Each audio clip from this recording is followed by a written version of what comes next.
Good day, everybody. 1869. Morsels of a thought of wisdom. Hopefully, that we learn the right things to do and then we uh, do them. And when we do them, when we do the right things, we're creating virtue in the world. So, what we are learning right now is Brain Rescue by Dr. Brody Miller, Ph.D., a 90-day blueprint to reclaim your memory after a brain injury or concussion. He's got lots of knowledge in here that we need, and it's wisdom for training your brain or re what's the word for it? I don't want to say reaffirming your brain. It's for helping your brain. Action step: boost your nitric oxide levels fast. Instructions for a 2-minute breathe in through your nose. For 2 minutes, breathe in through your nose. Find a comfortable position. Sit or stand in a relaxed posture. Close your mouth and take a long, slow, deep, and steady breath through your nose. Pro tip: inhale as long and deeply as humanly possible. Number 3, hold for a second, then exhale vigorously through your mouth. Repeat this for 2 minutes. Excuse me while I try to just make it hurt. Excuse me. The third step is G for gratitude out of ENGAGE. Gratitude makes sense of our past, brings peace for today, and creates a vision for tomorrow. And that's by Melody Beattie, Beattie. In my early to mid 20s, says Dr. Brody, I don't remember ever using the word gratitude. Gratitude is an absolute must in your recovery. I truly believed that someone couldn't be happy without drugs, alcohol, money, or sex, something on the outside of ourselves. But the truth is that it is a feeling that is cultivated from within. Gratitude is one of the best antidotes to stress and frustrations you will experience in your memory recovery journey. So, after my injury, I was removed from everything in my life. I had to relearn how to think, act, speak, and remember. So I was forced to look within. It is a feeling that we get when we look at what we currently have as enough. Gratitude has been shown to positively affect many aspects of mental and emotional health, including memory. A study published in Frontiers in Psychology in 2017 examined the impact of gratitude journaling on memory formation and recall. Participants who practiced gratitude by writing down things they were thankful for that had improved recalled had that were participants who practiced gratitude by writing down things they were thankful for had improved recall of both positive and neutral events in their lives. Gratitude enhances the encoding of positive events into memory and improves recall, partly because it reduces stress, a factor that impairs memory. I can't believe I can't say that. Oh, okay. It is also closely linked to the ventromedial prefrontal cortex, which is an area tied to decision making, emotional regulation, and empathy. Practicing gratitude will strengthen all these abilities. Gratitude starts from within and is a skill that you can get better at over time with practice. I promise you that you can be grateful even on your worst days. Gratitude helps silence that dark inner voice, that monkey mind that distracts and lies to you. You know that voice that says, you're not good enough, you're not worth it, you're not going to make it. Who do you think you are to be doing this or that? And so many other lies. Don't listen to it. Instead, connect to your higher self by practicing gratitude. Let me be completely honest with you, friend. I am not proud of this at all. In the past, I had to go to jail for multiple DUIs. Only a few days of drinking led to the arrest. Prior to my relapse, I had 3 years of sobriety, and the only thing that kept me going in the right direction was gratitude for the simple things, like the fact that I was alive, that I had support from my family, I had food, I was healthy. Was it easy? Hell no. I sure had plenty of negative moments along the way, but it allowed me to become a better person than I was before jail. It was absolutely terrifying on days when I thought I would have everything taken from me. The jailers were threatening to lock us away in segregation for weeks if we tested positive for COVID 19. We're talking a 23 and a half hour lockdown in a 4 by 6 cell. No BS. In fact, some of my fellow inmates in my pod tested positive and were taken to segregation for 2 weeks at a time.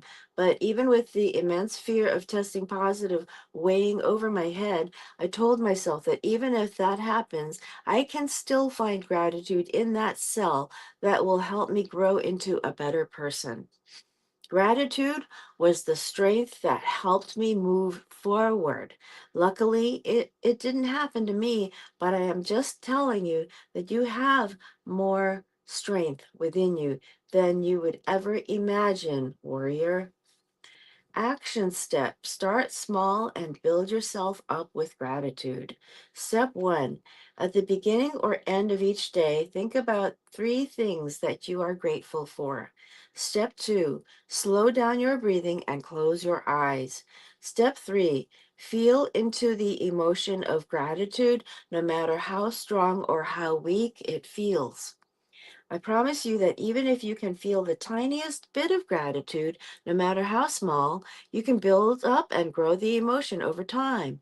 You got this, warrior. Now, we are reading from Brain Rescue, a 90-day blueprint to reclaim your memory after brain injury or concussion by Dr. Brody Miller, Ph.D. The fourth step is A for anterior cingulate cortex, your warrior brain. That's for ENGAGE. Unknown person says, the moment you want to give up is the exact moment you need to keep going. That's where your strength lies. That's where change happens. In Chinese, we say, 这个就是这个时候你要站起来，这个时候你就是要站起来。Okay? If you want to forge your path to recovery and unleash the full power of your brain, you need to tap into your anterior cingulate cortex, ACC, the epicenter of your warrior spirit.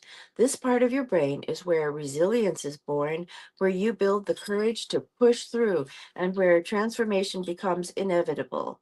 A crucial element of brain recovery isn't just about what we actively pursue. It's also about what we resist doing. Our brains are use it or lose it organs, just like the rest of our bodies. Think about it this way: when you hit the gym consistently, your muscles grow and get stronger. But if you neglect that discipline, your hard earned gains start to fade away.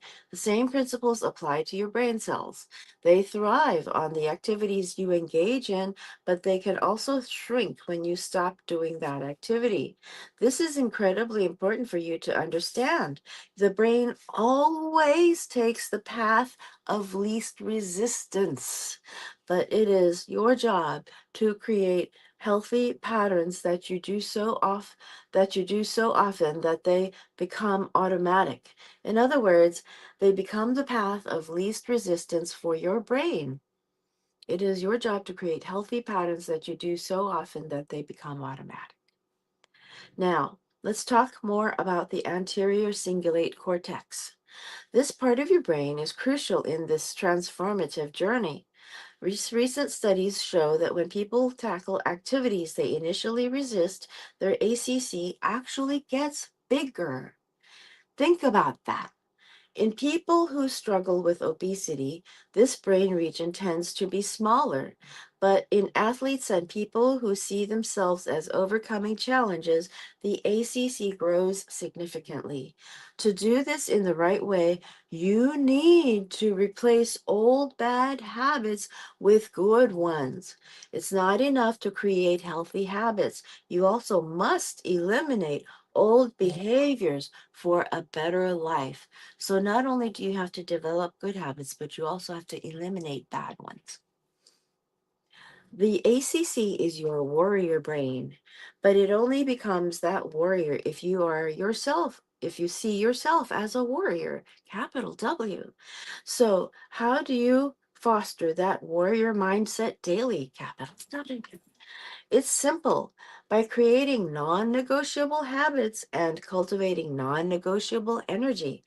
Every time you choose to engage in an activity that builds you up or resist an urge that pulls you down, you are directly strengthening your ACC and and oh boy, anterior cingulate cortex.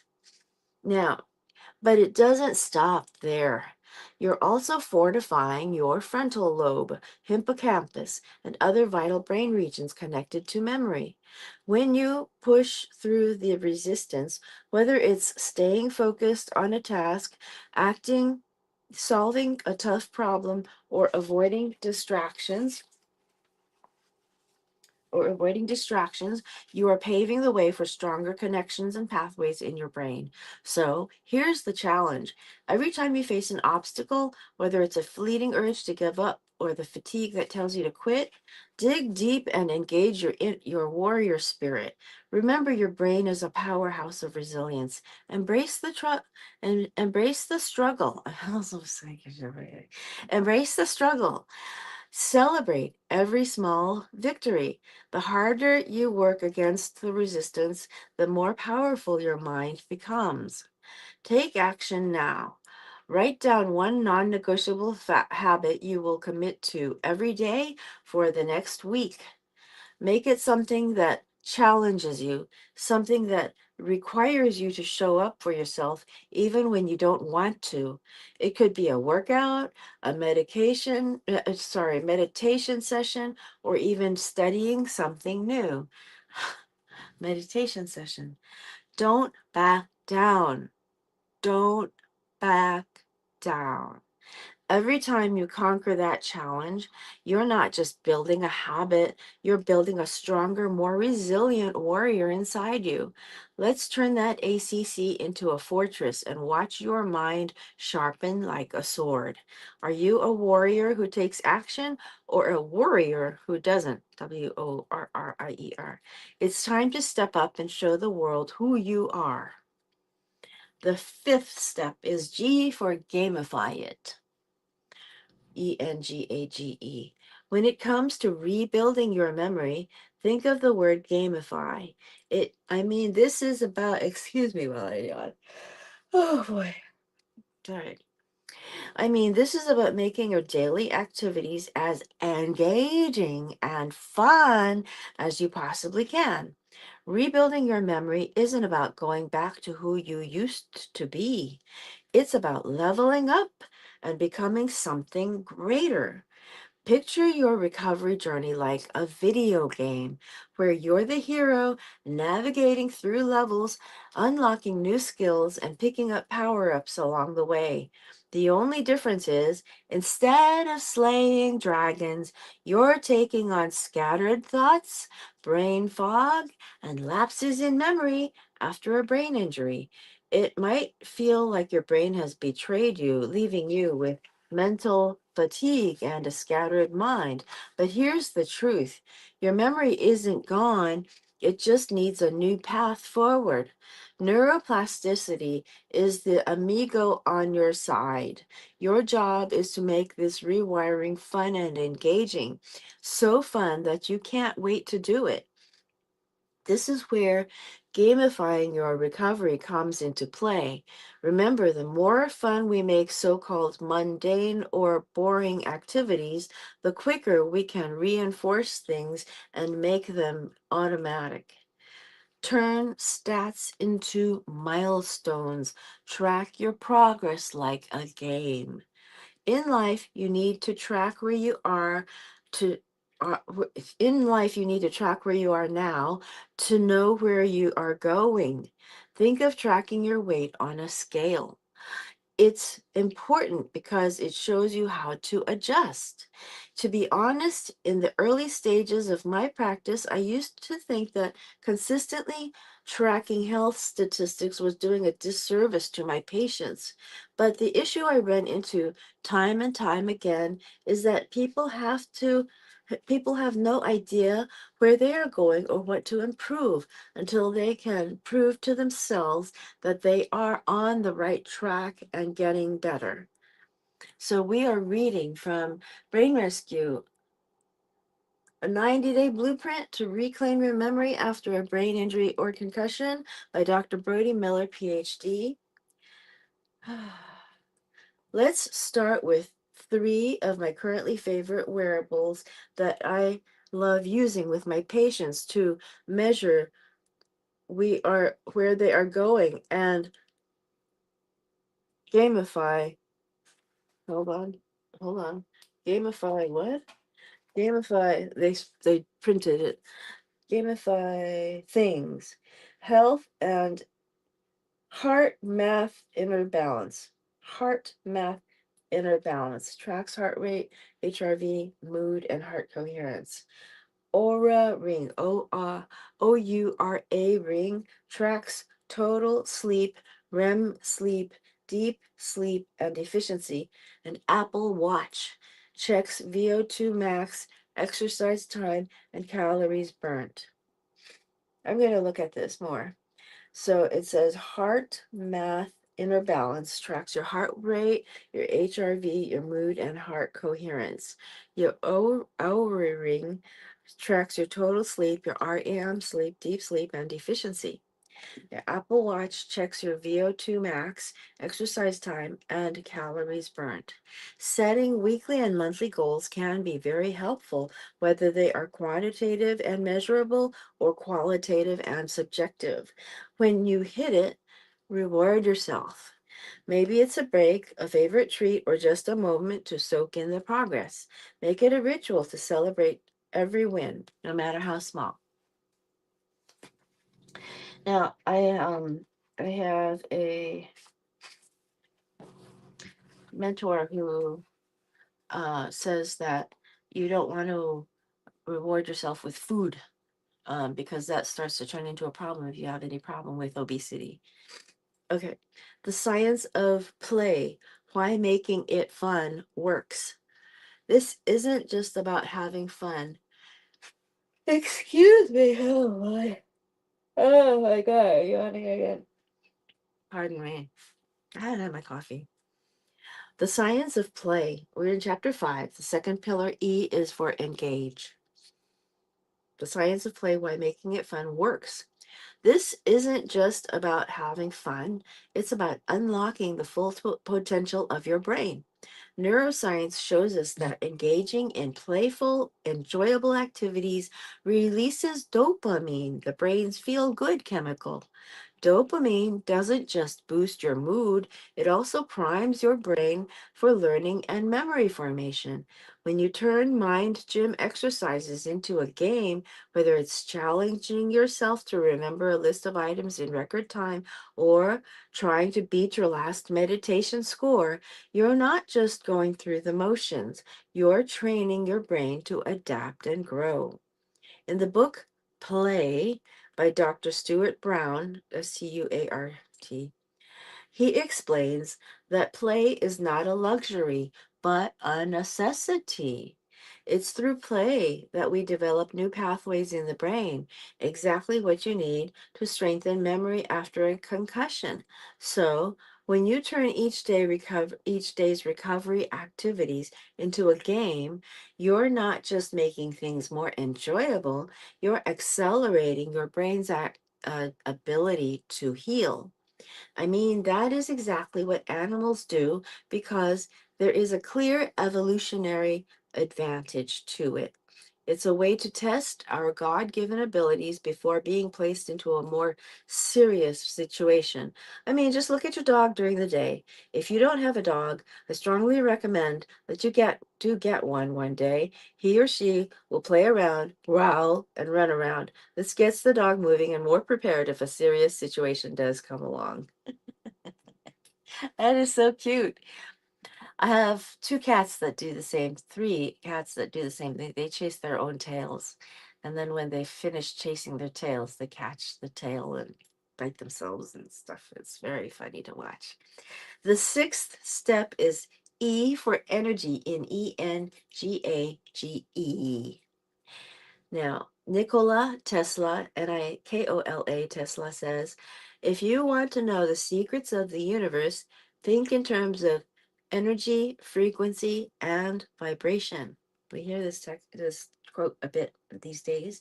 This may be the most important part of the book for you to truly grasp because the recovery is not just about fixing what's, quote, broken, end quote. It's about connecting into the boundless energy field that surrounds you and exists within you. The fact is that most people look at the world in a linear way. They think it they think that the A plus B equals C, that if I do X, then I will get Y. That's simply not how things work. A plus B can equal Y, or plus B can also equal 5. The universe works in mysterious and unpredictable ways, in ways that we will never be able to understand reality completely. Science and traditional physics do help, and they do explain a lot about reality, but they can't ever explain everything. That is impossible. A lot of this comes from the way we were raised to perceive the world. I mean, look at the stars. The light that you see has taken millions of light years to get here. When we look above, we can also see that most of the sky is made up of darkness. A similar discovery happened when scientists used transmission electron microscopes to see what is going on inside of subatomic particles. Bear with me, if an ex-college dropout can learn this, then so can you. Atoms appear to be 99.999999999% empty space, but that space isn't really empty. It's actually filled with energy and information. This is exactly what Einstein called spooky action at a distance. I need to tell you about the experiment conducted by Nicholas Gisin, Gisin, Nicholas Nicolas, a physicist who explored the realm of quantum entanglement. In his groundbreaking research, Gisin and his team separated two entangled atoms. What's mind blowing is that these atoms communicated with each other faster than the speed of light, a phenomenon that defies our everyday understanding of how things should work, quote unquote. When one atom was affected, the other atom responded instantly, regardless of the distance between them. This experiment demonstrates that everything in the universe is interconnected in ways we don't fully understand. The energy exchanged between those atoms reveals a deeper truth about reality, that we are all a part of a vast interconnected energy field. After a brain injury, it's common to feel like your energy has been drained and your spirit dimmed. But the truth is, your energy has not left you, it's simply been disrupted. You have the power to shift your state, adjust your elevate your vibration, and tap into a level of healing that goes beyond just physical recovery. It's about accessing a higher consciousness where true transformation happens. Energy is the foundation of everything, the invisible force that shapes your reality, fuels your healing, and rewires your brain. Okay? So this is what we will continue reading next week, and tomorrow we're doing Feeding a Brain. How to Feed a Brain by Kevin Ballister. This is Dr. Brody Miller, Ph.D. Okay? Old Kinderhook.